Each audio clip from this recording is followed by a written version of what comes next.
Welcome back to Late to the Party, episode number 98, believe it or not. We got 99 coming out next week, and 99 looks like it's going to be my favorite Christmas movie, Die Hard. That's the one. There's no way that, unless we have 30 new people vote between now and we ending the live stream. It's coming. It's coming, right? Just keep nominating it, dude. We still got 2 months. We can get Lethal Weapon in there. We got 2 months. So look, I thought we gave up on hating on Mel Gibson. That's all I'm saying, dude. I thought that time. I never hated time. Yeah, I never hated on Mel. Never did either, but still. So we've got 1984's Gremlins. Yes. You got to be able to say that correctly.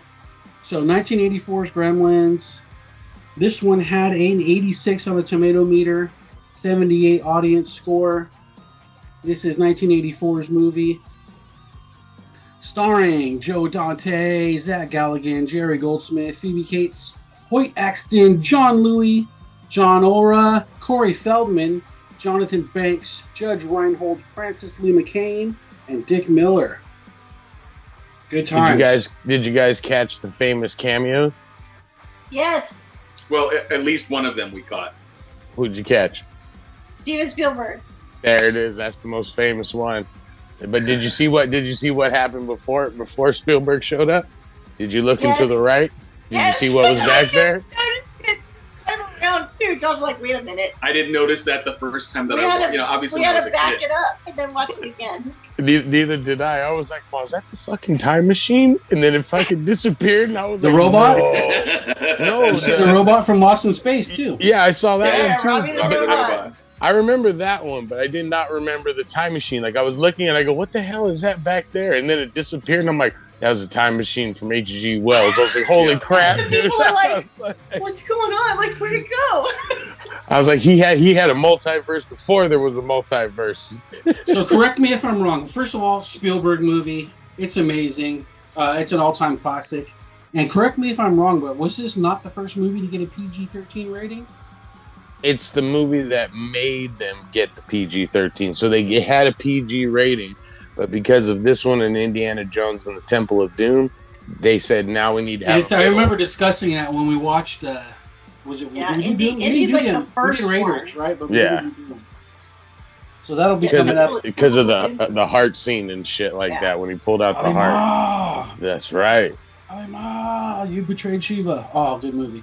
Anyways, Gremlins. All right. Yeah. So, John Candy's doppelganger is cruising through Chinatown, and he comes across who was named in our starring as Chinese boy. Chinese boy takes him down into the dungeons with the one-eyed kung fu master, and gives him a mogwai. The mogwai cannot be fed after midnight, and then don't get him wet. And what's the third rule? No bright lights. No bright lights, right? Or you really want bright light, depending on what situation you're in with the mogwai. Right. Looks like Gizmo is the only one out of his whole species. Do you know what mogwai means? Devil. It means devil. That's why he named it. You know who wrote the movie? Chris Columbus.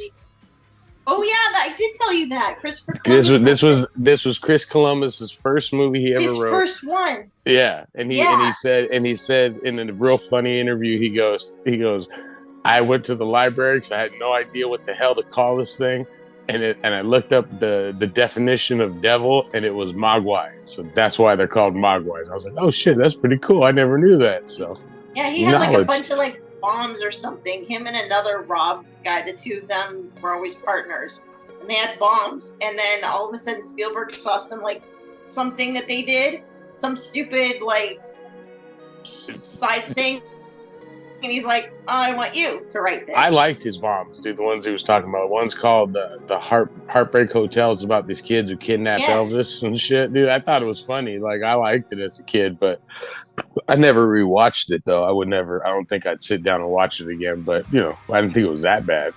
But yeah, that was that was what I thought was funny when we were watching it and he said the name Mogwai. I was, oh shit, that's right. That's what Chris said. And I was like, I wrote down my little note. Like, I got to use that as trivia today. So the mogwai, they wreak havoc. And then I've seen this movie a bunch of times, probably more than 10 times, but it's been a while since I saw it. And I was commenting as I was watching it, but I forgot how gangster Miss Peltzer is. Because as soon as the mogwai turn to devils and reveal themselves, she takes out 3 of them in less than a minute in the kitchen. Throws one in the blender. One she stabs to death, and the other one. And you see it like when she's looking at the microwave one. You see it in the background, and it's just like. No, that scene needs to go into the Smithsonian where she's like, she goes upstairs and she looks over and she sees the fucking eggs have been hatched. You know, she's on the phone and the fucking line gets cut, and then all of a sudden the music cues in.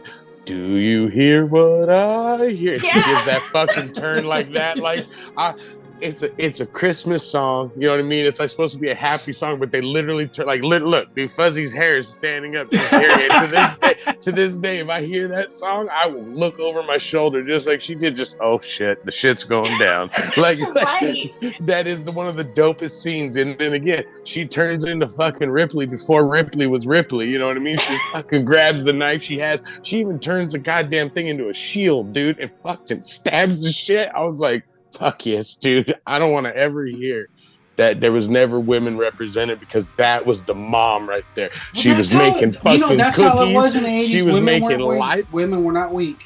Women were not weak in the 80s. She was a badass. One knife, and then she goes to leave. She's like, nope. And she goes back and she grabs a second knife. Looking like a fucking. She was the bride before the bride was alive. You know what I'm saying? She was Kill Bill before Kill Bill. She was fucking just ready to kick their asses, dude. I was like, oh, dude. I was hoping she would take more of those inventions, though. That's what I kept like with all I was laughing. I was like, they should have used those inventions to kill him, like the little egg opener, like fucking put one of them under and just hammer. Yeah. Like that hammer had no torque. Like he couldn't nail anything. And that was another thing, right? I remember the Peltzer inventions being funny, but like it's just I watched it with Gwen today, and she's just like, when he goes to get the orange juice, and you could see they've got the orange juice. That's like a horror movie all on its own. At the forefront, right? It's like it's at the forefront, and then he comes up behind it. But the all lights, all camera focused in on the juice machine. You're like, she's like, oh, I already know what's gonna happen, and then gets the juice. Oh, the juice came out. Wow, that's all. Boom! The whole thing explodes with juice everywhere, which was possibly way more juice than an orange could even. Yes. But it's the look he gives right before he does it. Like anybody, the look I love is, again, his wife and the kid. Anytime they're about to use the inventions, they have this look of, oh shit!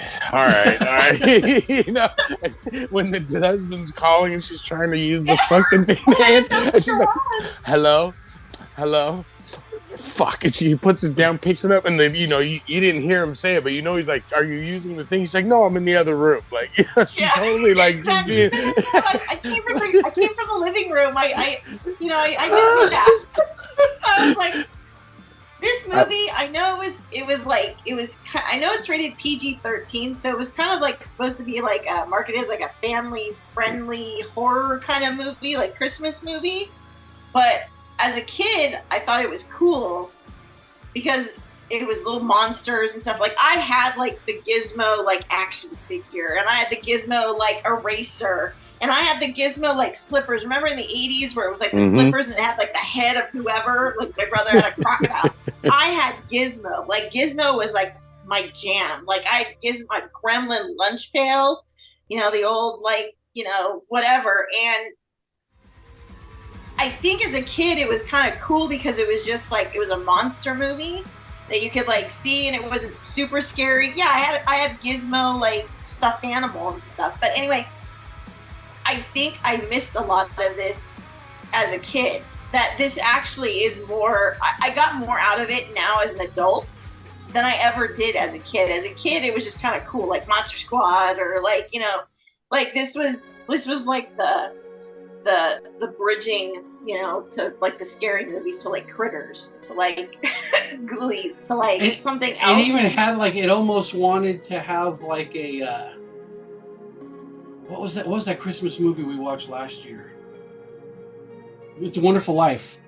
Oh yeah. They had it's the family unit. What's funny? It's funny you say that. Was that so? Chris Columbus originally wrote it as a horror movie. Like it wasn't meant. Like it didn't have Gizmo. It didn't have that. Spielberg added that in. So Spielberg asked him to do that later. You know, to make it more, like you said, a family friendly thing. But Dante said, literally, Joe Dante, the director, said, what I was trying to do was make my own version of It's a Wonderful Life.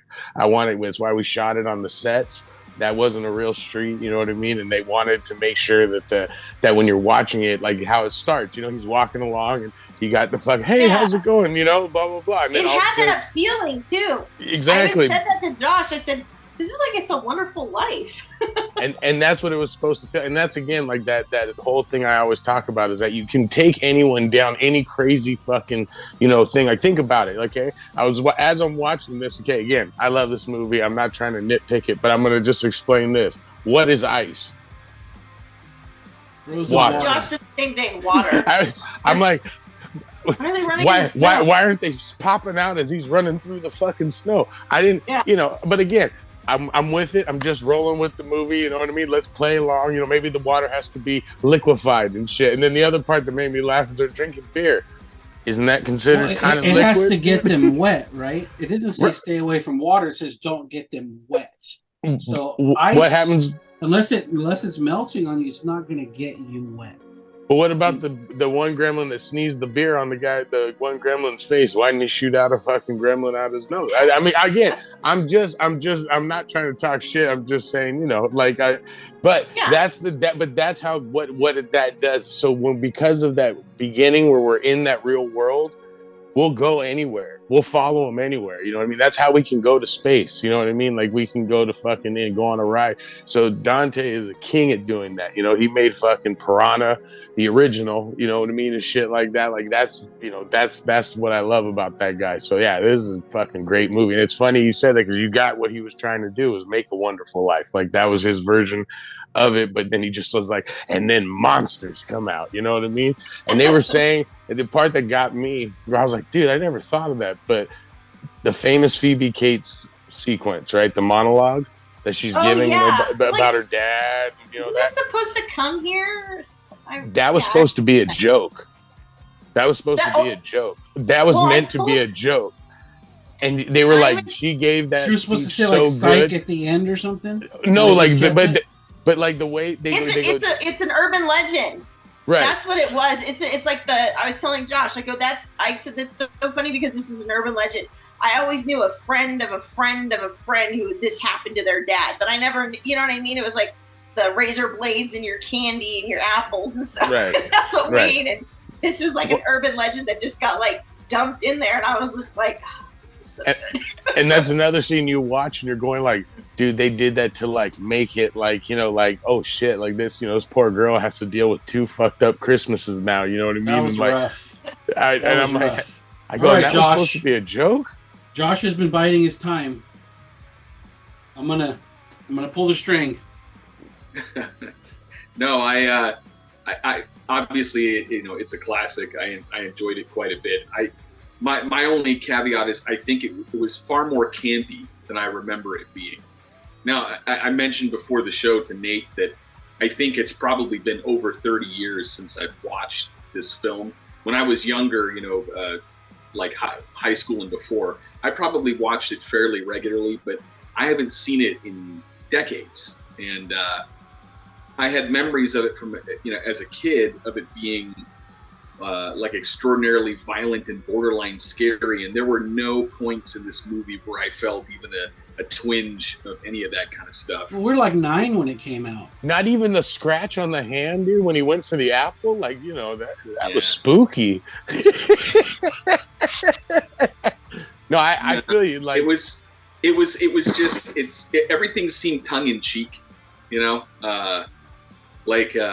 everything's a setup for like more comedy. And of course, by the time you get to the bar and the movie theater, everything is just, you know, rip roaring laughs every second. How about the gas station where the guy's just like coughing away with his cigarettes there, and he sells them a smokeless ashtray. Right. And as he's leaving, he's on the phone, and the guy's like, ah! And he's still smoking like crazy. Oh man, that was great. Well, yeah, no, it made me chuckle. I'm not saying that that the stuff wasn't funny. It's just it's a different kind of movie than I remember it being. That's what I'm saying.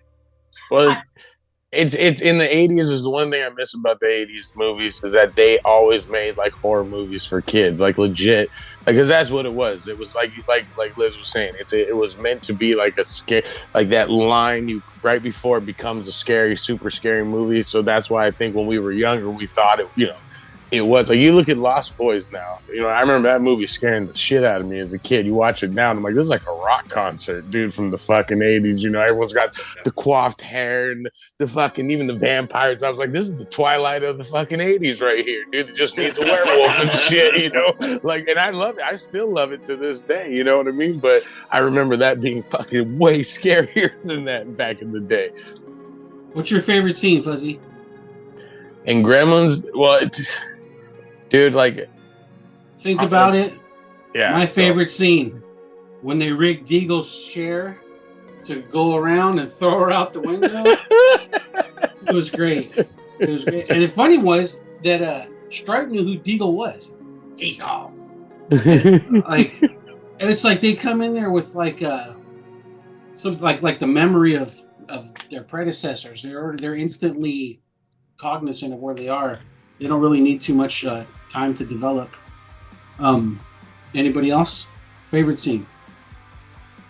Okay. I think, go ahead. No, go, Liz, go, because mine's cheesy. So let's do a good one. Mine's, well, God, I hope it's not yours then, because mine's pretty cheesy too. But mine actually is the caroling.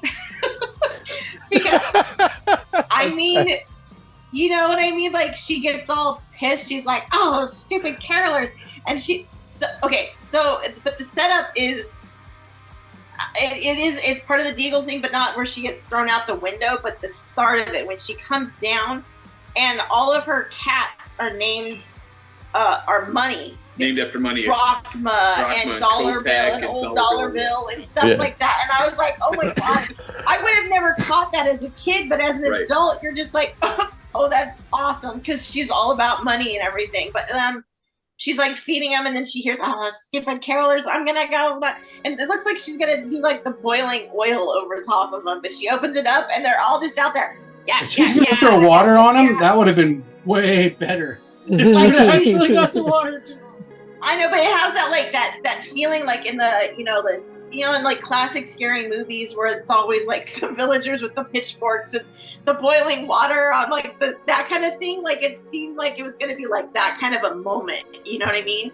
And so she opens it up and she just sees that it's the Gremlins caroling, but they're like, it's scary, but they're kind of like the nice Gremlins because they've got like the little scarves on and they've got their beanies and the little earmuffs and they look just like, and they're holding the book and they're singing and they're looking at her and then they're looking down to make sure they're all together in the same line and then they look back up again.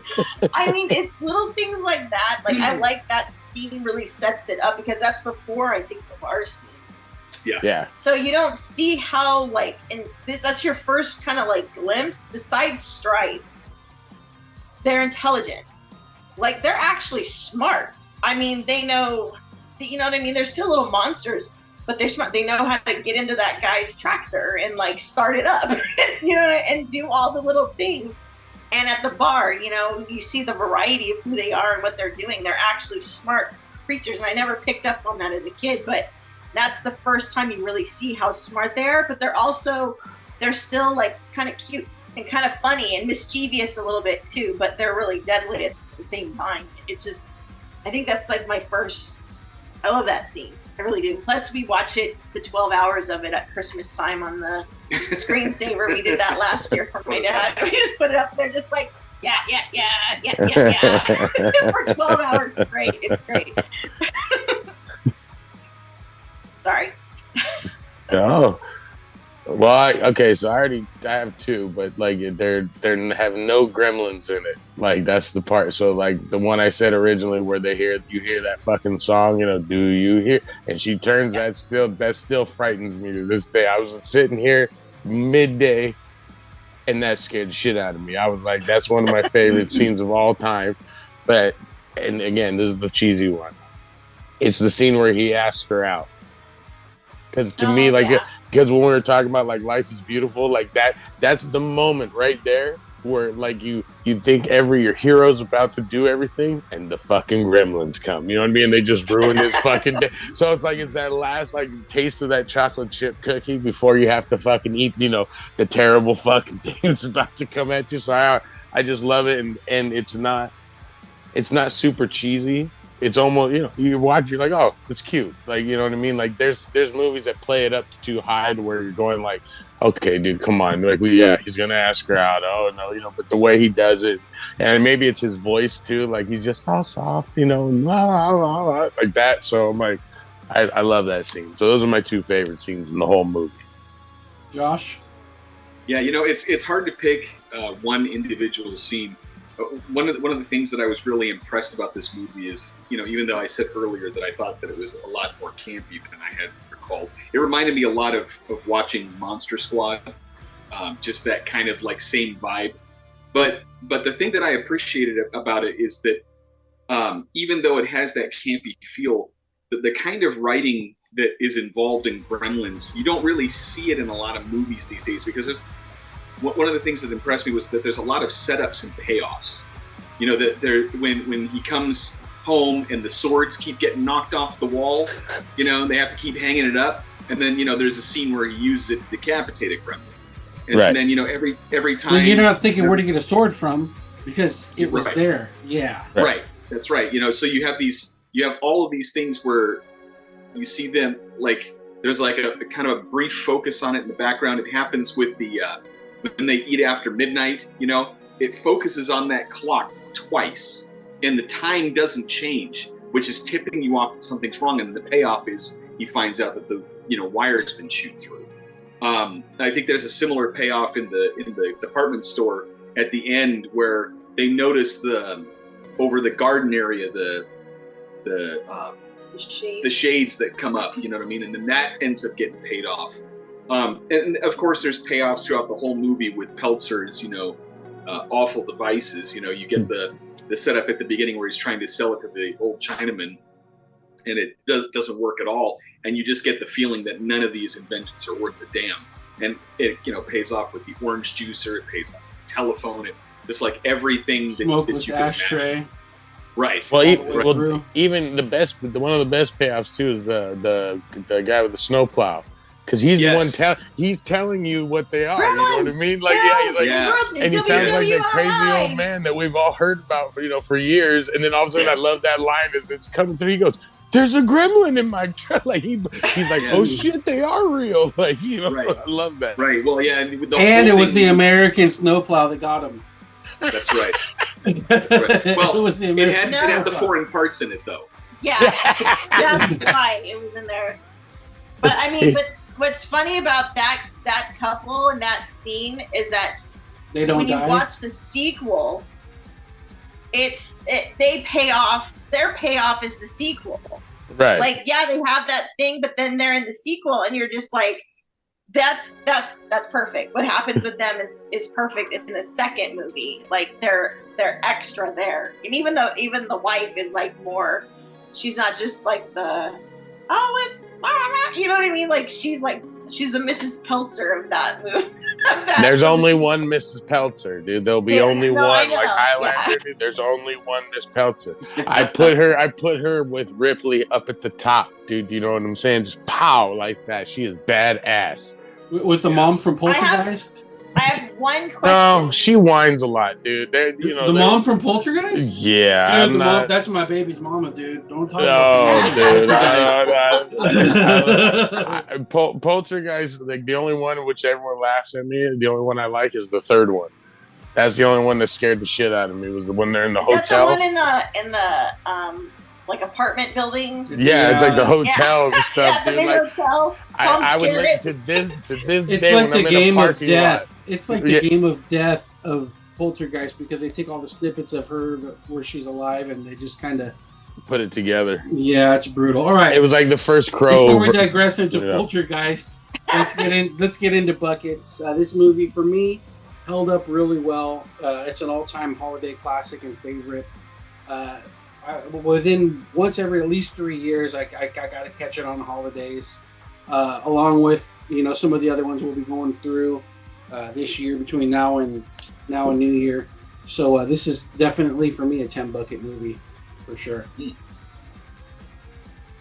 I agree. 10 buckets all day. It's literally a perfect movie. Like, even with all the stuff we were pointing out about, the ice and stuff like that, it doesn't matter because it's that much fun. You're just going for the ride. You're having a good time. These fucking little monsters are coming out during Christmas. You know what I mean? Like, so yeah, 10 all day. Bam. Are you going to be the Debbie Downer? Huh? Should we let you? No, for me, it's definitely... at first, like going in, and I'm like, oh, this is like a 7 or 8 bucket movie before I watched it, because it's a fun movie, but it was. So I remember thinking back on it, I was like, whatever, Now watching it as an adult with like adult eyes, this is definitely a 10 out of 10 for me. I didn't realize how much was in this movie, and I don't think you appreciate it until you're an adult. Like, you fully appreciate all of the stuff. You know what I mean? You got to watch it once when you're a kid. Like, make sure you show it to your kids. And then when they turn like 16 or 21, you take them to Vegas, you watch Gremlins and let them like it's a rite of passage.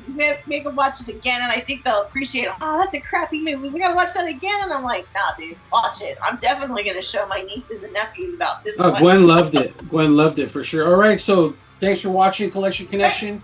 If you want to check out we forgot about Josh. Shit. Go ahead, bud. I'm just we're trying to hold you down, man. I saw it. It's recorded, dude. I waited too long. For Isaac. So the show's that's all right. Do it. That's all right. So I'm gonna demur from the 10s. I'm gonna go with a 9. Some of the special effects were not holding up, dude. I'm sorry. They just weren't. The claymation is amazing, dude. Okay, dude. Fucking. Did you notice the light going out? Like how it gets dark as they're walking? Like it's all bright and it gets dark. Joe Dante, he told the fucking guys, they go, shit, we got to do it over. We got to change light. He goes, no. He goes, all we do is add a sound effect of them breaking a light, and that's what happened. So keep going. And that's what they did. And I was like, bravo. That's a director right there. It's great. It's great in so many ways, but some of those special effects were a little bit on the rough side. So yeah, some of it for sure. Okay. Don't forget, vote on the community page. Lethal Weapon. Santa Slate. We'll do during our live stream. We'll put up our movies, and don't forget to vote on the community page and comment below there too if you have a Christmas or holiday movie that you want us to nominate for the next show. Thanks for watching Late to the Party, episode 98. Next week we got 99. It's our last double digit, and then we're going into the 100. So we want to try to get 100. Maybe Lethal Weapon will be number 100. Be 100, Fuzzy. There you go. That'll be special. See? That's what I'm talking about. All right. Thanks a lot, everybody. We'll see you next week. Love, peace, and chicken grease.